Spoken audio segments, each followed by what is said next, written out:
Les Lyonnais ne doivent plus se poser des questions dans ce championnat de top 14 sous une pluie battante au stade Matmut de Gerland. Il faut regarder le résultat des autres. Alors peut-être ça donne de la confiance que Montpellier, le malheur des uns face le bonheur des autres, est chuté contre le stade français. Perpignan joue en même temps, Oyonnax se déplace.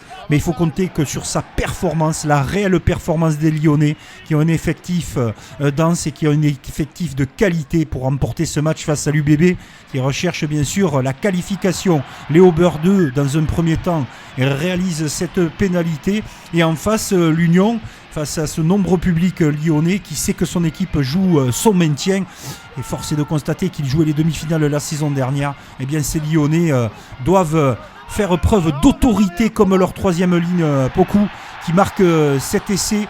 Joël Copou qui arrive à trouver la faille dans cette défense girondine qui constate les dégâts avec cette belle charge du troisième ligne qui satisfait totalement Gégène Bacher.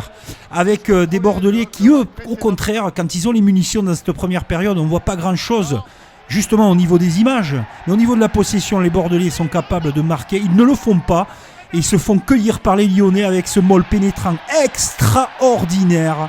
On en a vu de très beaux dans ce week-end, mais celui-ci, il est formidable, il est bien travaillé, il est collectif, il est puissant, il est dans l'avancée, dynamique, et il est validé par Baptiste Couillou, qui veut bien sûr réaliser une chose, c'est rester le meilleur réalisateur du championnat.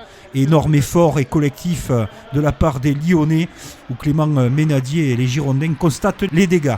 Léo Berdeux, lui, ajuste, continue, et c'est la mi-temps à Lyon. De retour en seconde période, cette équipe de Bordeaux, pétrie de qualité, on le sait, Lucu qui sort le ballon, on va chercher des points de fixation, multiplication des temps de jeu, conservation du sens, non, on repart, on remet un coup dans la meule, avantage signalé par monsieur l'arbitre, et les extérieurs, où on va lâcher le ballon pour Louis Biel-Biarré qui nous délivre une passe sensationnelle pour Peter Samou, qui marque cet essai. Louis Biel-Biarré n'a pas été projeté en touche, regardez-le, le talent de notre jeune ailier du 15 de France qui s'arrache et qui délivre la fameuse passe dans la chute pour Samou qui marque cet essai. Ça récompense les efforts girondins. Il continue à appuyer sur l'accélérateur.